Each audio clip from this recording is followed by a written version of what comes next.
तेरी जब भी रण है, तू बढ़ आगे, तुझे डर किसका, तेरे साथ में डरता बचपन है। दीवार नहीं चट्टान है, वो लाद तेरा हर एक कण है। तू बढ़ आगे, तुझे डर किसका, तेरे साथ में डरता बचपन है। दरिया में उतना नया जोश, तेरा नया खून, तेरी नई सोच, बिजलियां गिरा, तूफान उठा, बारूद खुद तेरी धड़कन है। तू बढ़ आगे, तुझे डर किसका, तेरे साथ में डरता बचपन है। तू बढ़ आगे, तुझे डर। देख रहे हैं अनुराग सर यूट्यूब चैनल। तो दोस्तों, अगर आपने अभी तक मेरे चैनल को सब्सक्राइब नहीं किया है तो सब्सक्राइब कर लीजिएगा, साथ ही साथ बेल आइकन को भी दबा दीजिएगा, जिससे आने वाली वीडियोस के नोटिफिकेशन आपको मिलते रहें। तो आज का आपका टॉपिक है सर्कुलर मोशन, वृत्तीय गति।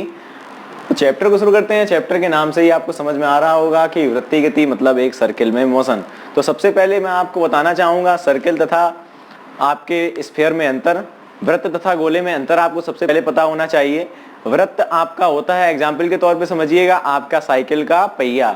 साइकिल का पहिया आपका वृत्त है और आपकी जो गेंद है वो है आपका गोला। गोला का एक सरफेस होता है, इस तरीके से आपका होगा, उस पर एक सरफेस आपका कवर करेगा, और जो एक रिम होता है या जो जिसे वृत्त कहते हैं वो केवल आपका एक परिधि को कवर करता है।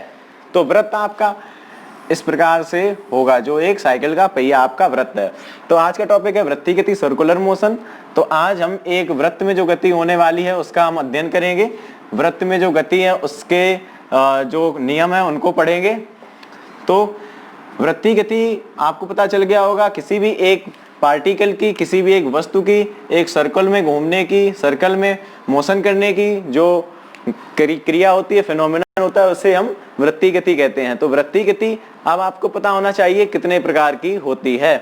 तो सर्कुलर मोशन आपका दो प्रकार का होता है, एक समान वृत्तीय गति व असमान वृत्तीय गति। तो ये बात करने से पहले आपको एक पॉइंट बताना चाहूंगा जो एग्जाम में आपका कभी कभी सीधा सीधा पूछ लिया जाता है, नोट कीजिएगा। अगर पृथ्वी से किसी भी वस्तु को पलायन वेग, जो कि आपको पता होना चाहिए, आपका एस्केप वेलोसिटी VE कितना होता है पृथ्वी के लिए, 11.2 किलोमीटर प्रति सेकेंड। एस्केप वेलोसिटी आपका पलायन वेग पृथ्वी के लिए 11.2 किलोमीटर प्रति सेकेंड होता है। अगर पृथ्वी से किसी भी वस्तु को पलायन वेग से कम वेग से अगर फेंका जाए, नॉर्मल वेग से फेंका जाए जो कि पलायन वेग से कम हो, तो उसका गमन पथ परवलयाकार पैराबोलिक होगा। और अगर किसी भी वस्तु को अत्यधिक उच्च वेग से बहुत ही तेजी से फेंका जाए, लेकिन जो वेलोसिटी हो वो एस्केप वेलोसिटी से कम रहे, अगर क्योंकि एस्केप वेलोसिटी से आपकी वो वेग ज्यादा हो जाएगा तो वो पृथ्वी की कक्षा को वस्तु पार कर जाएगी।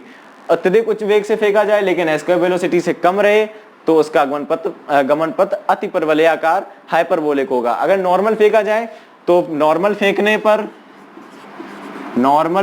पर नोट कीजिएगा, गमन पथ उसका होगा पैराबोलिक, परवलयाकार।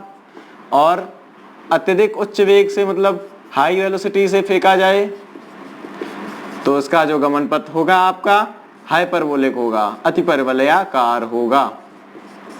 ये पॉइंट नोट कीजिएगा आप। इसके बाद हम लोग समझ लेते हैं एक वृत्तीय गति दो प्रकार की होती है, एक समान वृत्तीय गति व असमान वृत्तीय गति। एक समान वृत्तीय गति को हम लोग यूनिफॉर्म सर्कुलर मोशन, सारे पॉइंट आपको नोट करने हैं साथ में, यूनिफॉर्म सर्कुलर मोशन व असमान वृत्तीय गति को हम लोग नॉन यूनिफॉर्म सर्कुलर मोशन कहते हैं। नॉन यूनिफॉर्म सर्कुलर मोशन, ये आपका थोड़ा सा लंबा चैप्टर है, इसके आपको दो पार्ट मिलेंगे। आज मैं आपको आधा पढ़ाऊंगा, आधा आपको अगली वीडियो में मिलेगा। तो यूनिफॉर्म सर्कुलर मोशन व नॉन यूनिफॉर्म सर्कुलर मोशन, एक समान वृत्तीय गति व असमान वृत्तीय गति। अब एक समान वृत्तीय गति क्या होती है? एक समान वृत्तीय गति का मतलब है जब कोई भी वस्तु समान चाल से एक वृत्त में गति करती है तो वह एक समान वृत्तीय गति कहलाती है। एक समान वृत्तीय गति मतलब समान चाल से। चाल वेग में आपको अंतर पता होना चाहिए, चाल में केवल परिमाण होता है तथा वेग में दिशा व परिमाण दोनों होते हैं।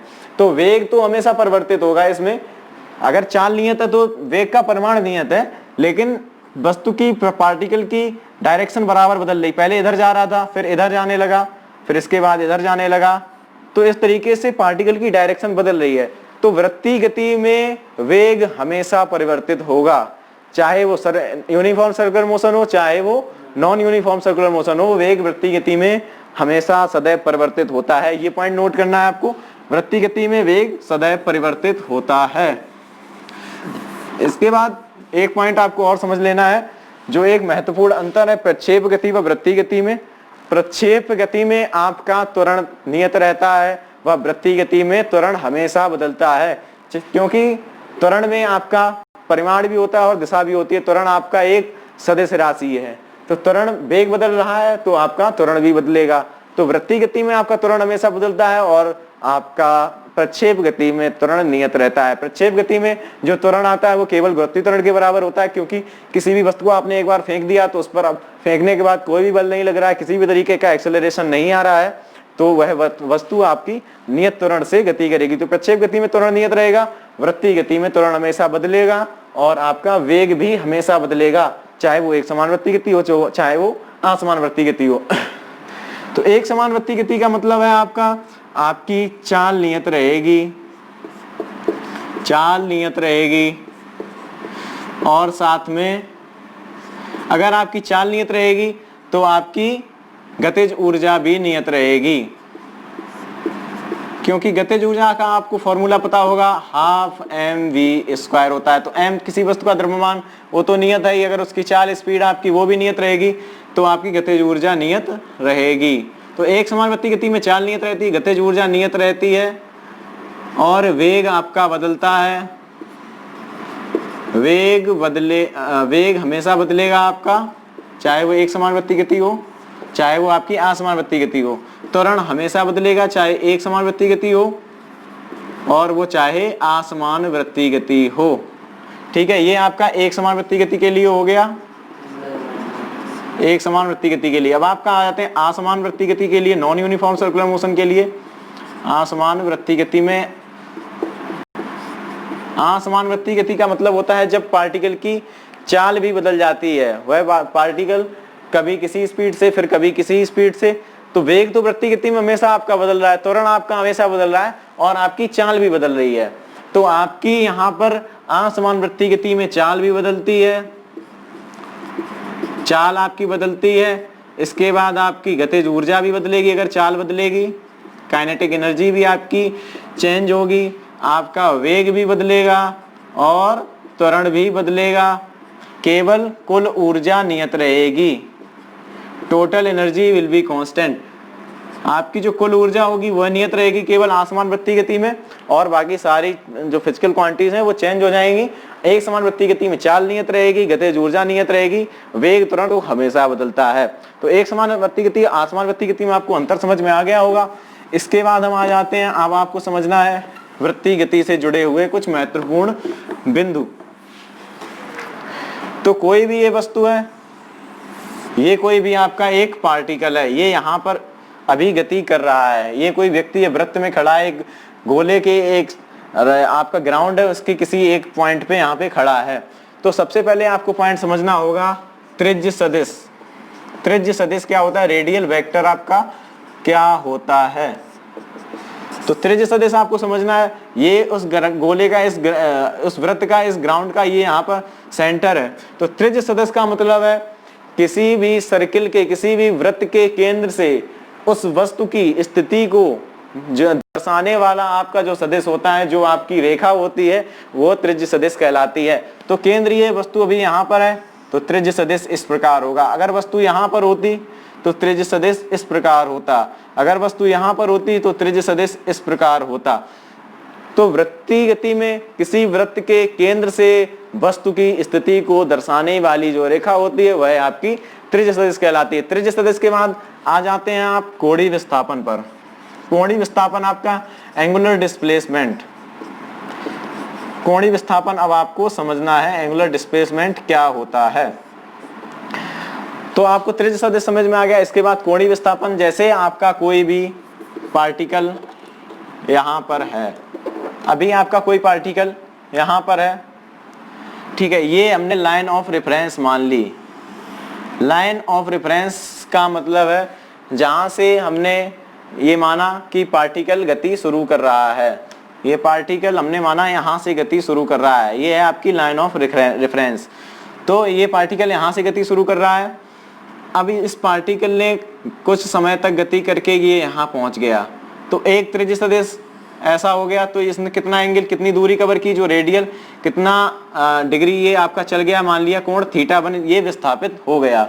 इसके बाद ये वस्तु यहां से चलकर यहां पहुंच गई, तो अब ये टोटल जो आपका कोण हो गया θ2 हो गया। ठीक है, ये टोटल आपका ये जो कोण है θ2 हो गया, वस्तु यहां चलकर पहुंच गई। अब ये जो कोण आपका है, ये जितनी यहां से पहले पॉइंट से दूसरे पॉइंट तक जितना कोण में ये विस्थापन आया, ये आपका कोणीय विस्थापन डेल्टा थीटा कहलाएगा। ठीक है, कोण में जितना विस्थापन आ गया, पहले बिंदु से दूसरे बिंदु तक जाने में कोण में जितना विस्थापन आया, ये आपका डेल्टा थीटा कोणीय विस्थापन कहलाएगा। तो ये दूरी आपकी कितनी θ1, टोटल आपकी θ2 में से जब θ1 चला जाएगा तो ये डेल्टा थीटा आपको प्राप्त हो जाएगा। यही डेल्टा थीटा आपका कोणीय विस्थापन एंगुलर डिस्प्लेसमेंट कहलाएगा। तो delta theta equal to θ2 minus θ1। जो कोणीय विस्थापन का आपका मात्रक होता है वह होता है आपका रेडियन, और इसकी कोई विमा नहीं होती है, नो डायमेंशन। ऐसा ही मात्रक इसका आपका रेडियन होता है और इसकी कोई भी विमा नहीं होती है। अब आपने एक सूत्र पढ़ा होगा, कोण इक्वल टू चाप बटे त्रिज्या। ये आपने फॉर्मूला पढ़ा होगा। तो कोण में विस्थापन डेल्टा थीटा आया, और हम मान लेते हैं ये जो रेखा में विस्थापन, रेखीय विस्थापन जो इसकी परिधि पे आया वो डेल्टा एस आया।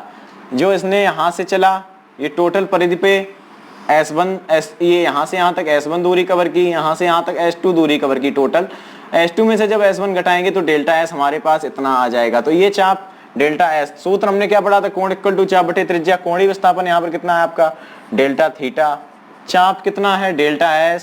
डेल्टा S आपका रेखीय विस्थापन भी कहलाएगा, और त्रिज्या है आपकी R।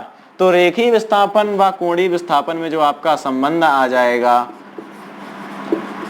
रेखीय विस्थापन, ये बहुत इंपॉर्टेंट फॉर्मूला आपका है, व कोणीय विस्थापन में संबंध, कोणीय विस्थापन में आपका ये जो संबंध आएगा डेल्टा एस इक्वल्स, जब आर को इधर मल्टीप्लाई करेंगे आर इंटू डेल्टा थीटा, कोणीय विस्थापन व रेखीय विस्थापन संबंध आपका आ जाएगा delta S equal to are delta theta.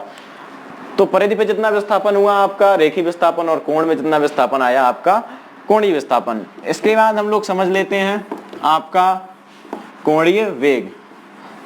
तो जिस प्रकार से रेखीय त्वरण, रेखीय वेग हम लोगों ने पढ़ा था, रेखीय विस्थापन पढ़ा था, विस्थापन परिवर्तन दर को हम लोग वेग कहते हैं और वेग परिवर्तन दर को हम लोग त्वरण कहते हैं। इसी प्रकार से कोणीय विस्थापन परिवर्तन दर को हम लोग कोणीय वेग व कोणीय वेग परिवर्तन दर को हम लोग कोणीय त्वरण कहते हैं। तो हम लोग पढ़ेंगे कोणीय वेग, angular velocity, angular velocity. Angular velocity को हम लोग ओमेगा से भी रिप्रेजेंट करते हैं। ठीक है, आपका ये कोणीय वेग है, ओमेगा से इसको रिप्रेजेंट करते हैं। तो कोणीय विस्थापन क्या था हम लोगों के पास, delta S equal to delta theta, ये हम लोगों ने संबंध पढ़ा था, delta S equal to are delta theta, और डेल्टा थीटा यहाँ पर क्या था आपका कोणीय विस्थापन। तो जो आपका कोणीय वेग ओमेगा आएगा आपका डेल्टा थीटा कोणीय विस्थापन परिवर्तन की दर, delta theta upon delta t, ये आपका कोणीय वेग एंगुलर वेलोसिटी ओमेगा आ जाएगा। कोणीय विस्थापन की परिवर्तन दर को हम लोग कोणीय वेग कहते हैं। इसके बाद हम लोगों को पता होना चाहिए एक सर्किल के लिए इसके सेंटर पे जो टोटल हमने आपको बताया था कोण होता है आपका, इसका जो समतल कोण और घन कोण जब आपको बताया था, तो किसी सर्किल का जो टोटल समतल कोण होता है वह 2 पाई रेडियन होता है, और किसी गोले का जो सेंटर पे टोटल आपका जो सॉलिड एंगल होता है उसे 4 पाई स्टेरेडियन उसकी वैल्यू होती है। तो ये जो टोटल इसका सर्किल पर समतली कोण आपका 2 पाई स्टेरेडियन आ जाएगा। तो omega equal to delta theta की जगह हम लोग 2 पाई रखेंगे, 2 पाई अपॉन टी। तो एक फॉर्मूला और आपके सामने आ गया, omega equal to 2 pi upon T. कोणीय वेग का एक फॉर्मूला आपके सामने आ गया 2 पाई अपॉन टी, और एक फॉर्मूला आपके सामने है कोणीय विस्थापन परिवर्तन दर को हम लोग कोणीय वेग कहते हैं। तो रेखीय वेग और कोणीय वेग में अब हम लोग अंतर को समझ लेते हैं। कोणीय वेग और रेखीय वेग में अगर आपसे कहा जाए कोणीय वेग, आपका कोणीय वेग और रेखीय वेग में संबंध आपका कोणीय विस्थापन, और रेखीय विस्थापन में संबंध कोणीय त्वरण, और रेखीय त्वरण में संबंध बताया जाए तो केवल आपको कोणीय वाले जो होगा उसमें आपको r से मल्टीप्लाई कर देना है। तो आपके सामने फॉर्मूला आ जाएगा v इक्वल टू रेखीय वेग इक्वल टू r इंटू कोणीय वेग। रेखीय त्वरण A equal to R into कोणीय त्वरण, अल्फा से कोणीय त्वरण को डिनोट करते हैं और यहाँ पर आपका R इंटू ओमेगा। तो आपका रेखीय वेग और कोणीय वेग में जो संबंध आया V equal to R omega, रेखीय त्वरण, रेखीय विस्थापन और कोणीय विस्थापन संबंध आया delta S equal to R delta theta, और कोणीय त्वरण व रेखीय त्वरण संबंध आया वो आपका A equal to R alpha आ गया। ये सारी चीजें आपको नोट कर लेनी है। अब आपको कोणीय त्वरण भी एक बार समझ लेना है। कोणीय त्वरण क्या होता है? तो कोणीय वेग परिवर्तन की दर को हम लोग कोणीय त्वरण कहते हैं। कोणीय त्वरण को हम लोग अल्फा से डिनोट करते हैं, एंगुलर एक्सेलरेशन, और कोणीय वेग ओमेगा अपॉन टी। ठीक है, इस तरीके से ये आपका आ गया। और जो आपका रेखीय वेग, कोणीय वेग होता है उसकी मात्रक आपको पता होना चाहिए। रेखीय कोणीय वेग का जो मात्रक होता है यहाँ पर 2 पाई अपॉन टी आपका फॉर्मूला आया था। ये आपका कोण हो गया, कोण रेडियन पर सेकेंड, और टी के लिए सेकेंड, रेडियन प्रति सेकेंड आपका कोणीय वेग के लिए रेडियन पर सेकेंड आपका मात्रक आ गया। और जो इसकी विमा होगी, क्योंकि कोण का कोई भी विमा नहीं होती है तो रेडियन के लिए कुछ भी नहीं होगा, 1 अपॉन सेकेंड के लिए टी, तो टी जब ऊपर लाएंगे टी इनवर्स, तो विमा आ जाएगी आपकी टी इनवर्स। कोणीय वेग की विमा आपकी आ गई टी इनवर्स। और यहाँ पर जब हम लोग कोणीय त्वरण को देखेंगे तो ओमेगा की विमा हमारे पास क्या है? T inverse upon T. T inverse omega की विमा, कोणीय वेग की विमा हम लोगों के पास टी इनवर्स है, और इसकी विमा हमारे पास है टी, तो इस टी को भी ऊपर लाएंगे तो टी की पावर -2। ये आपकी आ गई कोणीय त्वरण की विमा, और ये आ गई आपकी कोणीय वेग की विमा। ठीक है, तो और इसका जो मात्रक आपका आ जाएगा कोणीय त्वरण का, वो आपका आ जाएगा, इसके लिए आपका मात्रक था 1/सेकेंड, रेडियन प्रति सेकेंड आपका था, और इसके लिए यहाँ 1 सेकेंड फिर से इसका मल्टीप्लाई हो जाएगा, तो आपका आ जाएगा रेडियन प्रति सेकेंड स्क्वायर। तो आज की वीडियो में मैंने आपको रेखीय त्वरण कोणीय त्वरण में संबंध, रेखीय वेग कोणीय वेग में संबंध, और रेखीय विस्थापन कोणीय विस्थापन में संबंध, और तीनों के बारे में आपको बताया। एक समान वृत्तीय गति, असमान वृत्तीय गति और वृत्तीय गति क्या होती है, ये सब आपको बताया। आगे की वीडियो में आपको अपकेंद्र बल, अपकेंद्र त्वरण और अपकेंद्र बल, अपकेंद्र त्वरण ये सब पढ़ाया जाएगा। तो अगली वीडियो, अगर वीडियो ये पसंद आई हो तो इसको लाइक कीजिएगा, और आगे वीडियो के लिए चैनल को सब्सक्राइब कीजिएगा, बेल आइकन को